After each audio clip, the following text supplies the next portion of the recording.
Following up from the first video we put out regarding programming in the gym, we got a lot of questions from people about how to structure a week based upon what we offer on a weekly basis. So, although this is very much an individualized thing, we're just going to cover a few broad topics to try and give you a little bit more knowledge about how to possibly lay out a week for yourself. So we're going to start at the top.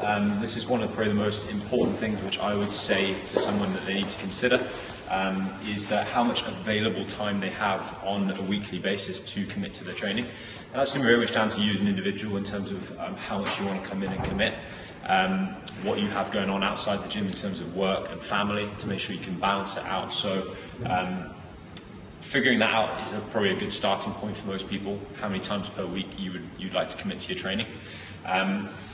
I generally will always say people start with less, start with a number which is manageable, and build from there and add volume over time. A lot of people want to dive in and do everything when they first start training down here, because yes, we do have a lot of classes to offer, doesn't mean you have to do them all every single week. So start with less, build from there, and that will give you an opportunity over time to be able to add to it and not chew off more than you can, or start by buying off more than you can chew. The next thing to move on to would be building in rest days. Now that's a really important thing. Going back to my previous point, everyone wants to start by doing everything. That may work for a small period of time, but then you actually need to start making sure you can recover from the work you're doing, and you can only do what you can recover from, which is what we're down on the board. So having some set rest days is definitely something we'd recommend. Now moving on to the next thing, you need to think about what your priorities are. Are you trying to chase GPP, general physical preparedness?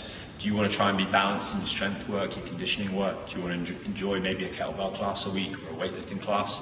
Maybe throw in a yoga class? I think people who are looking for that overall balanced fitness, now you may want to have a broad array of classes that you attend on a weekly basis.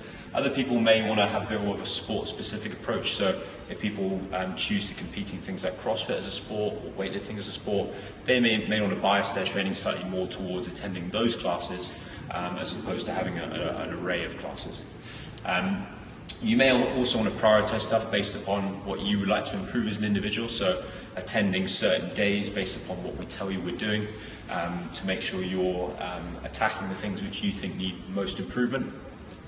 Are other things to take into consideration. Other factors to consider I put down here are your training age. How long have you actually been doing things that we do down here? If you've been doing them for a long time, you may need longer to recover from certain activities. If you've not been training this for a very long time, you may be able to do a little bit more variety of things. And you won't be as tired because you haven't developed a nervous system to the point where where it can take the impact and you need to recover from certain things. So training age is something to consider, as well as biological age. If you're slightly older, it may take you longer to recover from certain aspects as opposed to someone who is younger and can recover on a faster basis. So those two things need to be taken into consideration, which leads me on to my next point about a possible way you can split your week up. Now, this is only going to be done through trial and error and seeing what works for you, but I've laid out a few example options about how you may go about building a week up for yourself in terms of structure. Some people like to follow more of a traditional model that people use in CrossFit of doing 3 days of work or training days followed by 1 day of rest.